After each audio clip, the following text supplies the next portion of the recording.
Nous commençons ce matin une nouvelle série d'été, puisqu'on a un peu terminé quelques extraits de psaumes pendant ces quelques temps, et puis j'ai hâte pour la rentrée. J'ai quelques idées, il faut encore les valider, mais on commence quelque chose. Bon, puisque c'est l'été, il y en a qui n'auront pas la chance de partir très loin, donc on va partir très loin par les prédications, au moins j'espère que vous voyagerez ainsi. Et on commence une série sur le livre d'Esther. C'est l'un des deux livres dont le nom est féminin. Alors, normalement, ça devrait... Oui, quand on le met en marche, ça marche mieux, hein, n'est-ce pas? C'est l'un des deux livres de la Bible dont le nom est féminin. C'est aussi l'un des deux livres dont le nom de Dieu est absent. Le Cantique des Cantiques, également, n'utilise jamais le nom de Dieu. Donc c'est curieux dans la Bible, hein, vous savez qu'il y en a plus de 66 livres, et il y a un livre de la Bible qui n'a pas du tout le nom de Dieu, le mot Dieu mentionné. Alors, au départ, l'histoire est assez simple, elle pourrait se résumer ainsi. Il était une fois... C'est un livre historique quand même, hein. Mais il était une fois, dans un pays lointain, un roi capricieux qui renvoie sa reine qui refuse de lui plaire. Il la remplace par une jeune femme magnifique qui se trouve par hasard être juive. Son parent adoptif devient l'ennemi du ministre du roi. Ce ministre le déteste tellement qu'il obtient un décret pour que tous les membres de sa race, les juifs, périssent en un jour. Voilà que la nouvelle reine révèle son origine et obtient que ce ministre soit pendu et que toute sa famille périsse. Le peuple de Dieu est sauvé de l'extermination et célèbre depuis chaque année la fête de Pourim en février et en mars. Enfin, ou mars, quoi, ça dépend des années. Et vous avez le résumé d'un livre qui est assez fascinant et qui, bien sûr, présente de nombreuses questions. D'abord, c'est un livre historique, c'est un récit et une histoire qui a vraiment eu lieu. Quand j'ai commencé par cette petite image-là, il était une fois, je ne veux absolument pas souligner ou imaginer que ce serait une histoire qui n'a pas eu lieu. Elle a vraiment eu lieu. Le Saint-Esprit a vraiment souhaité la communiquer. Elle fait vraiment partie de l'Écriture. Donc on va en tirer quelques enseignements, même si peut-être quand vous lisez Ruth, non pas Ruth, c'est l'autre livre dont le nom est féminin, Esther, vous vous dites, quelle belle histoire pour les écoles du dimanche. Il y a des héros, des vilains, des bons, semble-t-il. Comme tous les livres historiques, on lit ce que les hommes ont fait, et ça ne veut pas dire que Dieu l'approuve. L'une des remarques que j'entends très fréquemment à propos de la Bible et de Dieu par des personnes qui sont un peu en réflexion sur ces choses, elles disent, mais comment se fait-il qu'il y a tant de violence dans la Bible? Mais on peut simplement dire, comment se fait-il qu'il y a tant de violence dans la vie, dans le monde? Il suffit de mettre le journal de 20 heures pour réaliser que c'est un fait de l'existence et la Bible ne fait que rapporter ce que les hommes ont fait. Et parfois, les hommes font, et même les hommes qui se réclament de Dieu, font des choses que Dieu n'approuve pas. La Bible en est remplie, je reviendrai là-dessus. Ce livre aussi suscite plein de questions éthiques sur le harem, sur le couple, sur la violence, sur la vengeance, sur la morale des relations avec les rois et les autorités. Et puis alors, ce qui est surprenant, c'est que dans ce livre, on voit effectivement des méchants qui sont bien méchants, des croyants, par contre, qui sont plutôt tièdes, peu spirituels, et en tout cas pas vraiment imprégnés de la pensée biblique. Alors c'est sûr qu'on pourrait, et c'est souvent ce que l'on fait, et on ne pourra pas échapper non plus à ça, on pourrait réduire ce livre à une série de portraits intéressants.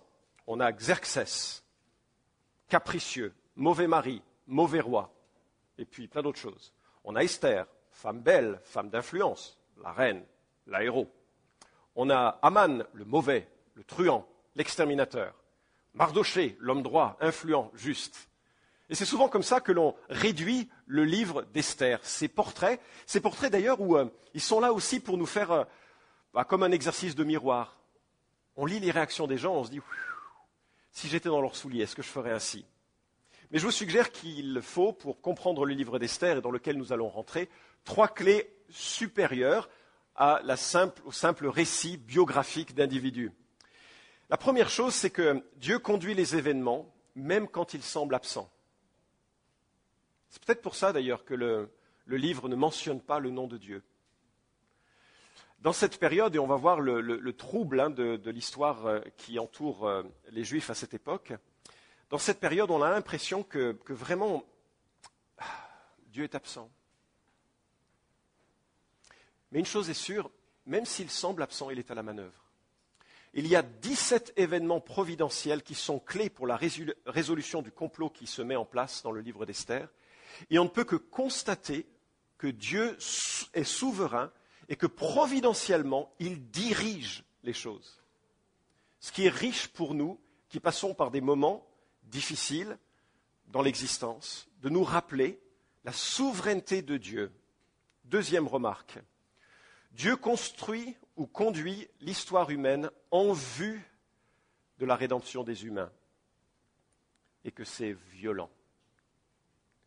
À partir du moment où l'homme s'est rebellé contre Dieu, Dieu a fait une promesse à une femme, Ève, en lui disant que de sa descendance naîtrait un homme qui serait, en quelque sorte, celui qui vaincrait le mal. Mais vous vous souvenez ? En retour, ce serpent-là lui mordrait le talon. Et tout au long de l'histoire, il y a une confrontation constante entre le peuple de Dieu et des hommes qui sont animés, semble-t-il, d'un esprit mal intentionné, démoniaque, pour détruire ce peuple de Dieu. L'histoire de la rédemption est une histoire sanglante de conflits, même avec Jésus. Dès que Jésus naît, un homme tue tous les enfants de son âge pour essayer de l'attraper. Dès que Jésus commence son ministère, le diable le tente pour qu'il cesse d'être l'agneau sans défaut. Dès qu'il est populaire, le diable fait en sorte que des hommes veulent l'élever roi pour éviter qu'il passe par la croix et qu'il remporte par là le prix de nos âmes.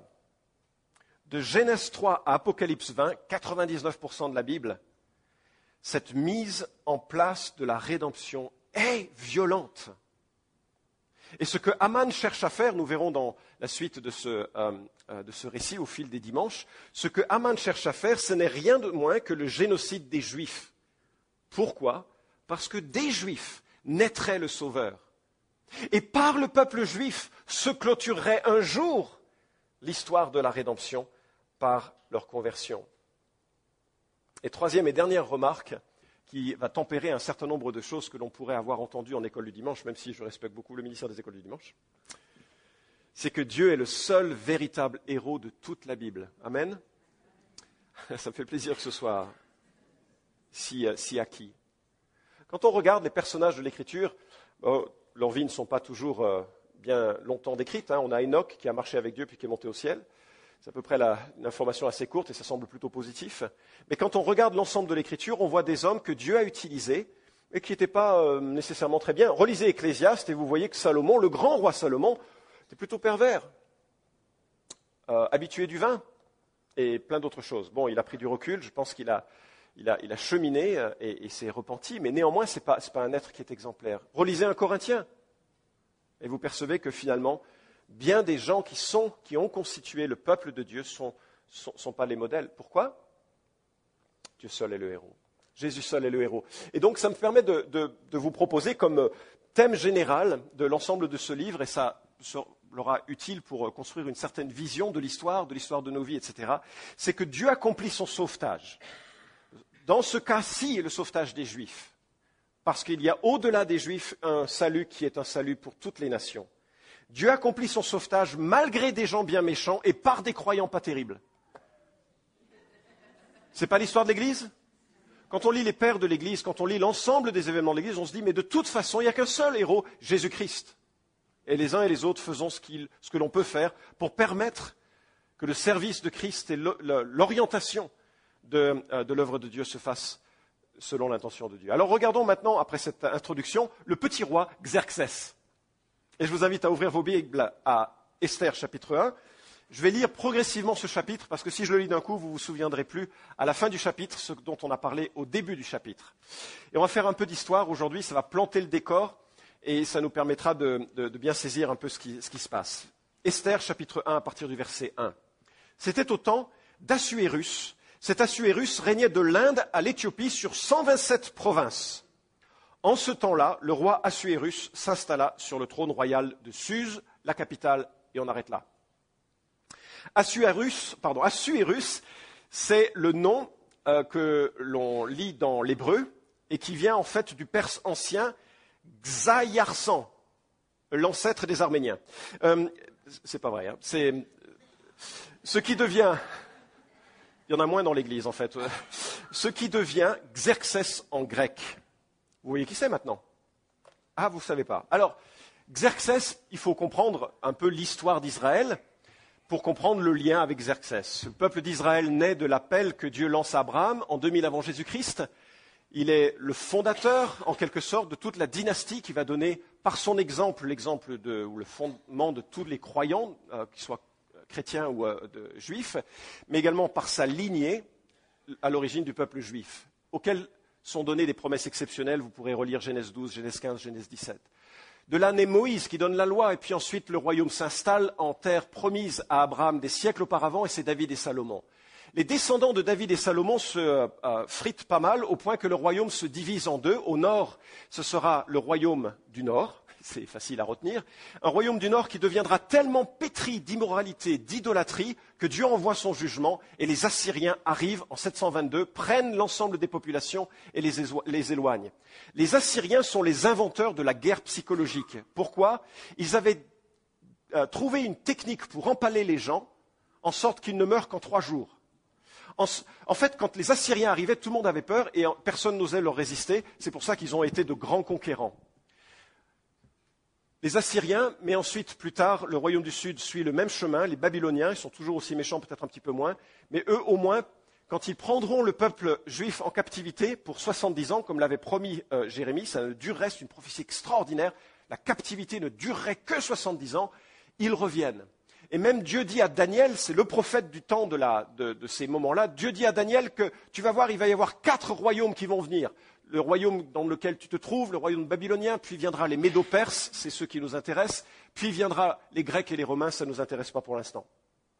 Et on arrive donc à ces Perses, ou ces Médo-Perses qui ont pris la relève des Babyloniens. Et les Médo-Perses, eux, ils ont dirigé leur empire de façon gentille. Vous voyez ce que je veux dire ? Les Assyriens, ils ont dirigé de manière cruelle, méchante, par la peur. Les Perses, c'est « tiens, je te donne un malabar. Et si je te donne un malabar, tu vas me suivre. » C'était un peu l'idée des rois. Darius est le père de Xerxès, qui nous intéresse. Il devient roi, il laisse aux Juifs la possibilité de reconstruire le temple, c'est génial.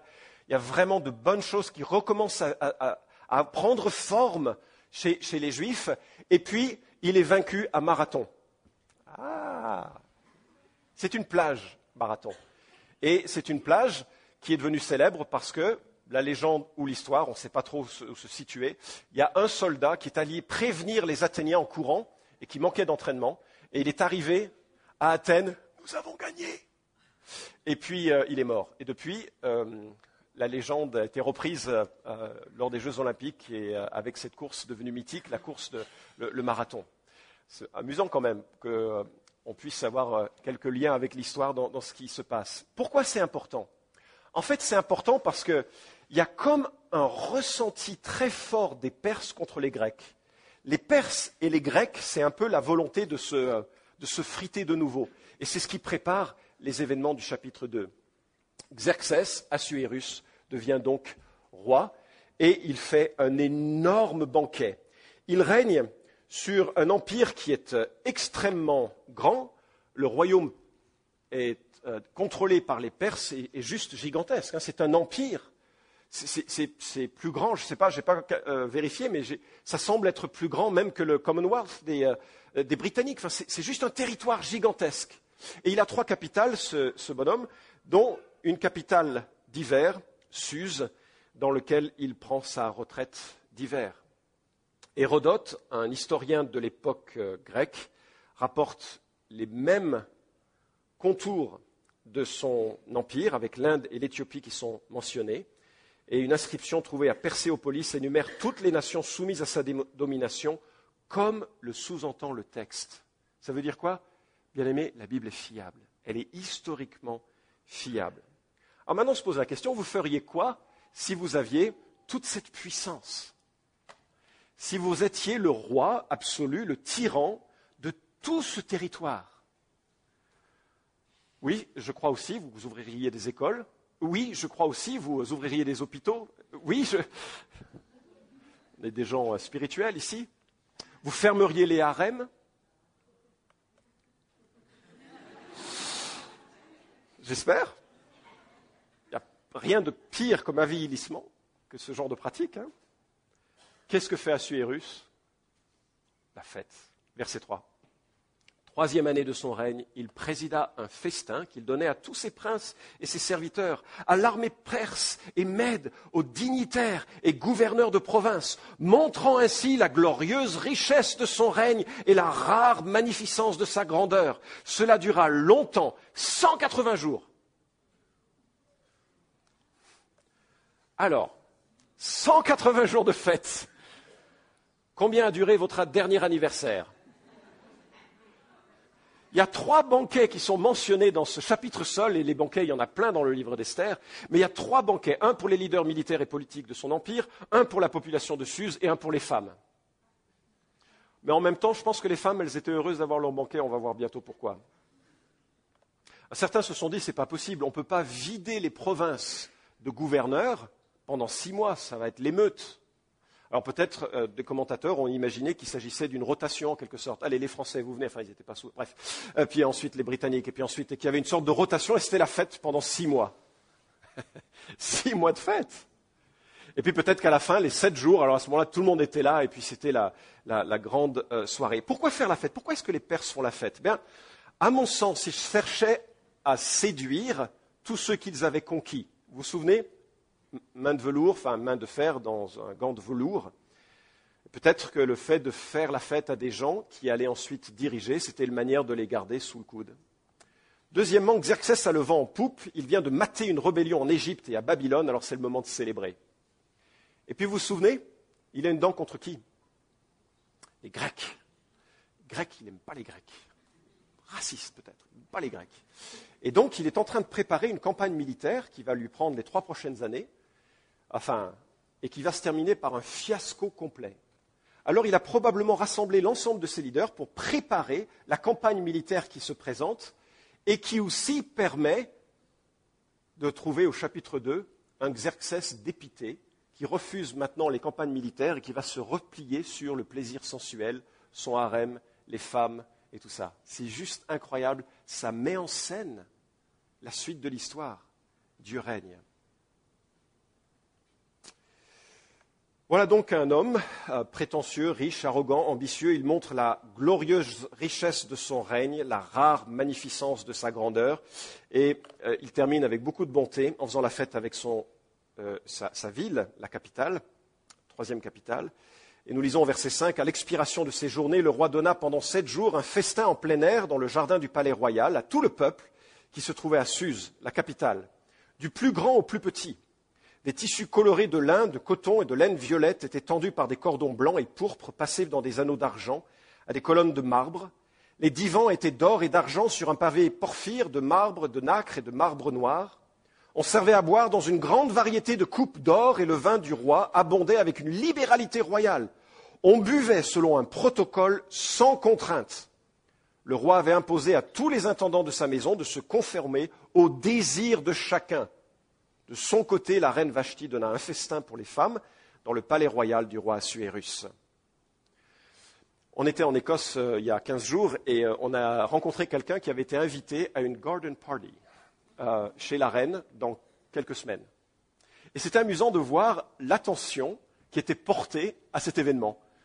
Il fallait acheter un chapeau, il fallait que ce soit bien coordonné avec la robe, c'était vraiment important, alors que pour nous, franchouillards, aller voir la reine, ça ne nous semblait pas nécessairement l'événement le plus fondamental de l'existence. Mais c'était important, quoi, ça avait du sens.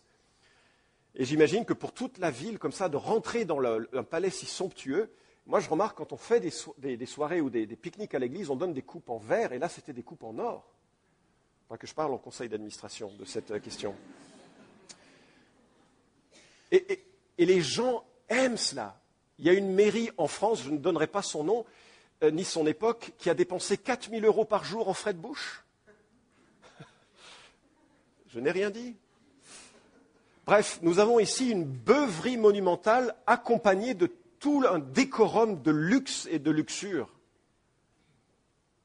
On comprend que les femmes n'aient pas voulu se joindre. Mettez des hommes seuls avec que du vin. Je vous laisse compléter. Et c'est la deuxième remarque que je ferai à propos du caractère de cet homme, c'est qu'il est soûlard. Le 7e jour, dans l'euphorie du vin, le roi dit à, allez on essaye, Méouman, Bista, Arbona, Bicta, Abagtha, Zétar et Carcasse, peut-être pour le prochain chat que vous avez à la maison, les 7 eunuques du service auprès du roi Assuérus, de faire venir la reine Vashti en présence du roi avec sa couronne royale pour montrer sa beauté au peuple et aux princes, car elle était très belle. Mais la reine Vashti refusa de se rendre à l'ordre du roi transmis par l'intermédiaire des eunuques. Le roi en conçut une grande indignation et fut enflammé de fureur. L'euphorie du vin. Le vin ne fait rien d'autre que révéler ce que l'on a dans le cœur.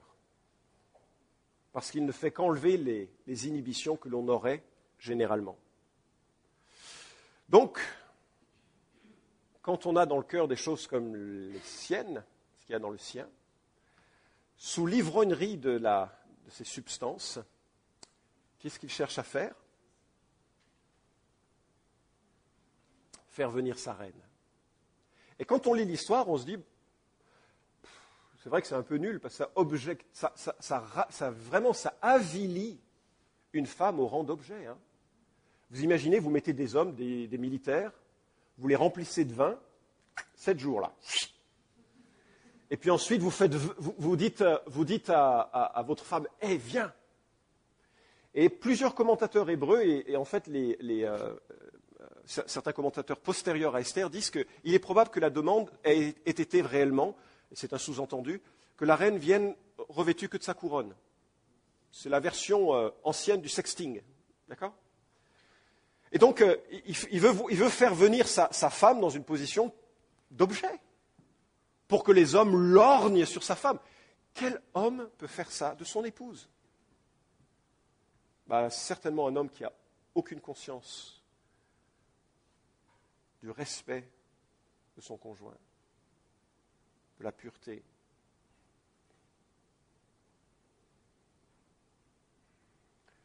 Et on ne place pas son épouse dans un contexte où des hommes ivrognes veulent voir une belle femme. Je n'ai pas besoin de trop compléter, je suppose. Alors Vashti refuse. Elle ne se soumet pas à son mari, la vilaine. Et combien elle a raison. Combien elle a raison, n'est-ce pas? Et je pense que ça doit être aussi une remarque importante lorsque dans les questions de soumission, la soumission ne s'accepte que dans la mesure où l'exigence qui pèse associée à cette soumission reflète des valeurs de Dieu. Un homme qui se réclame de Christ doit honorer sa femme et surtout pas la pousser à faire quelque chose de moralement répréhensible. Un conjoint ne peut pas faire quelque chose à son conjoint avec laquelle il ne serait pas d'accord. C'est juste pas possible.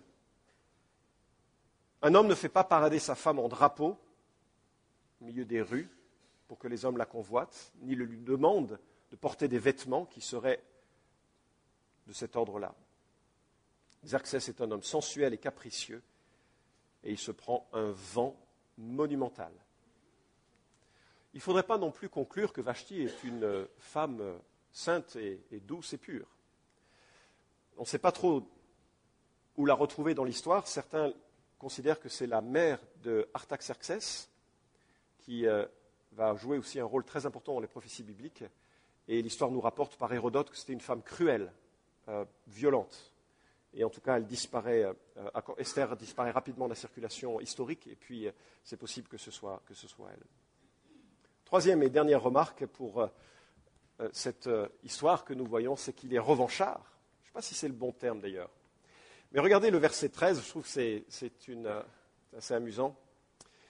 Puisqu'on lui refuse quelque chose, le roi se venge et il cherche à justifier ses actes. Le roi s'entretint avec les sages astrologues. Ils ne sont pas sages, ils sont astrologues, mais bref. Car une affaire royale passait devant tous ceux qui avaient la connaissance du protocole et du droit et qui l'approchaient. Car Shéna, Shétar, Admata, Tarsis, Mérès, Marséna, Memoukan, les 7 princes mèdes et perses, vous avez d'autres prénoms, familiers du roi qui occupaient la première place dans le royaume. Quelle loi appliquer dans le cas de la reine Vashti, qui n'a pas exécuté l'ordre du roi Assuérus, transmis par l'intermédiaire des eunuques?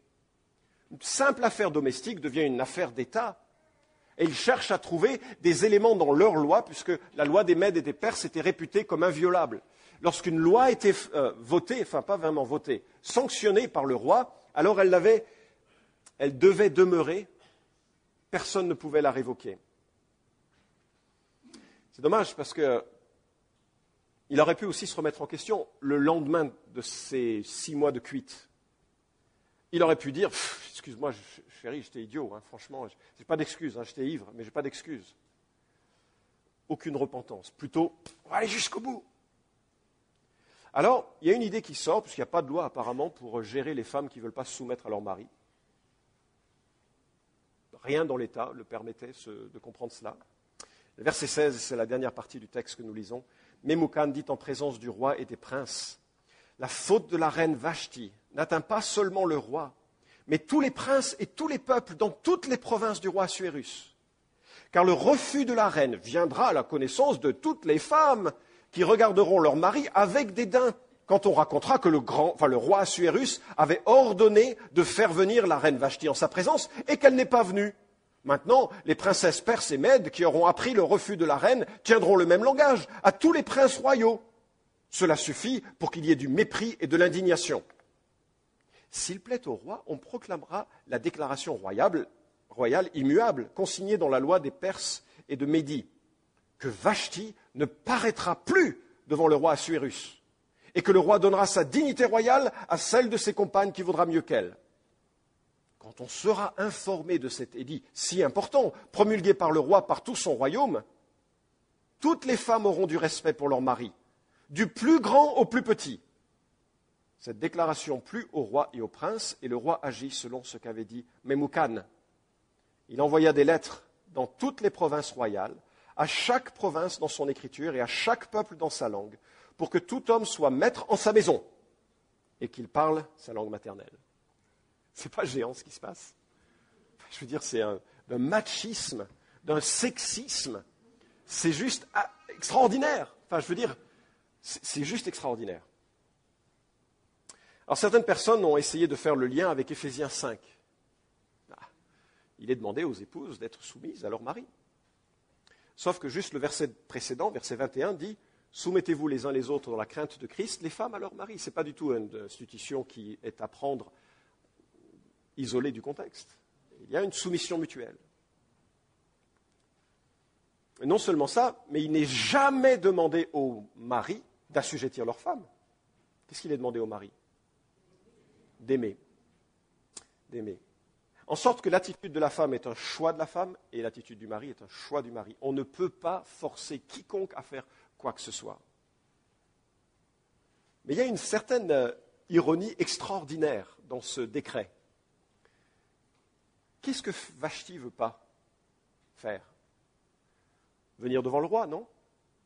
Qu'est-ce que Vashti obtient ? Tu viendras jamais devant le roi. Oh ben zut alors. Et je trouve que c'est une ironie à remarquer. C'est comme si vous disiez à un juge, je ne veux pas aller en prison. Et le juge dit, eh ben tu n'iras jamais en prison.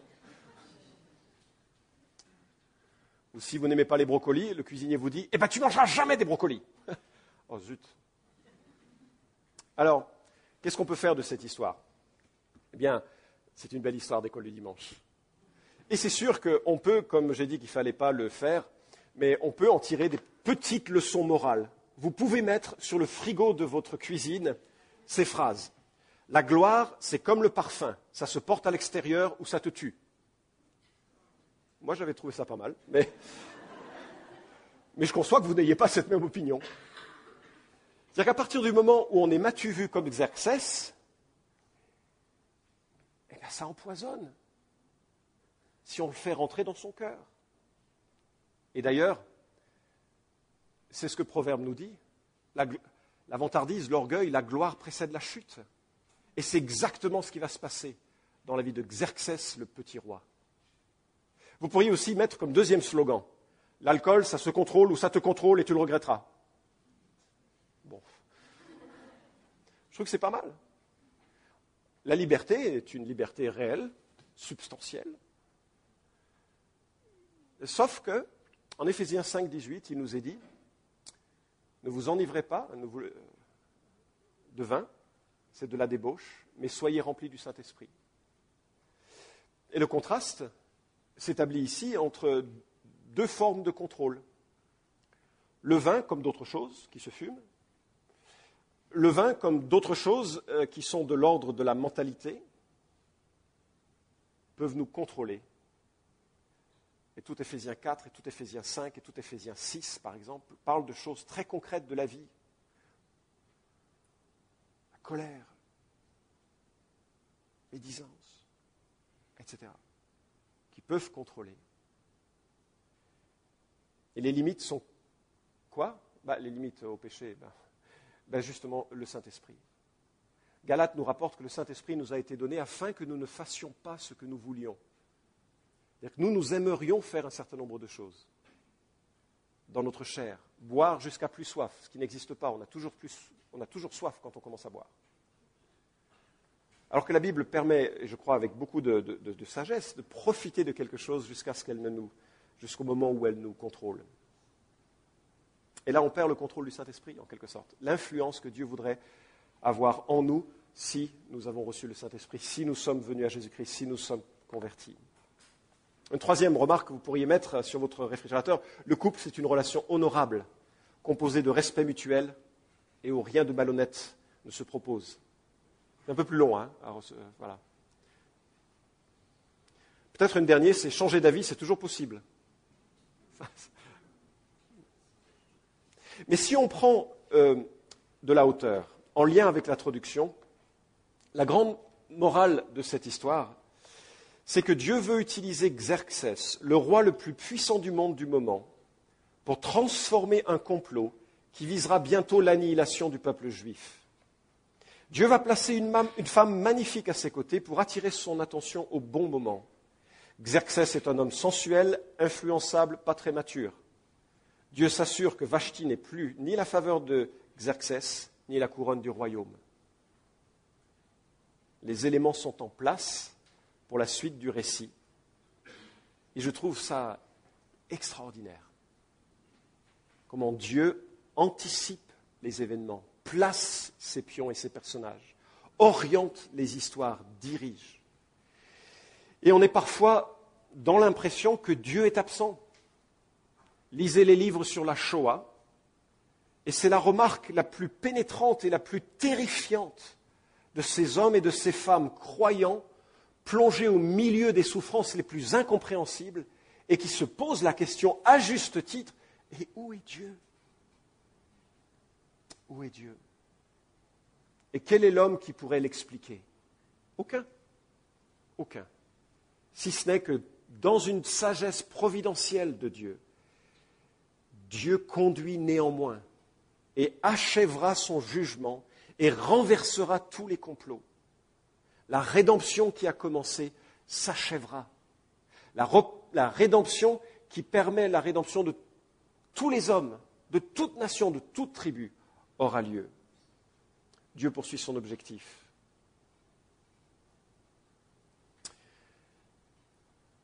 Est-ce que vous connaissez ce Dieu ? Ce Dieu qui, de toute éternité, nous a aimés. Et je m'arrête là-dessus. En Éphésiens chapitre 1, il nous est dit que Dieu nous a aimés avant la fondation du monde. Ça veut dire quoi ? Ça veut dire qu'avant que le monde existe, Dieu réfléchissait à l'ensemble des événements qui auraient lieu. La création, la chute, Abraham, Moïse, David, Marie, etc., etc. Et nous sommes quelque part intégrés dans ce plan. Et Dieu tend la main à tous ceux et toutes celles qui comprennent que Dieu est rédempteur et qu'il invite à un positionnement personnel, clair, précis vis-à-vis de ce Dieu. Quant à nous, nous pouvons avoir confiance que Dieu règne au-delà de tout obstacle et qu'il achèvera son œuvre. Compris ?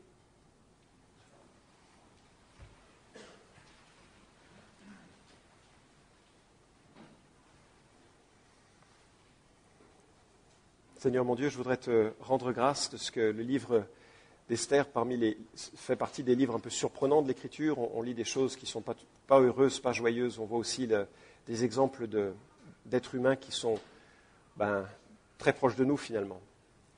En caricature peut-être, mais quand même très proches de nous.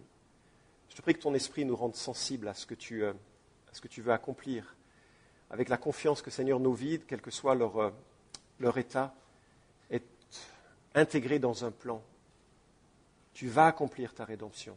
Tu vas utiliser des hommes et des femmes que nous sommes pour cheminer et orienter, en sorte que tu tires gloire des situations les plus pesantes.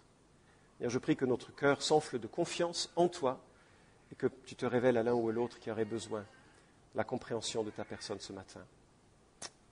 Au nom de Jésus. Amen.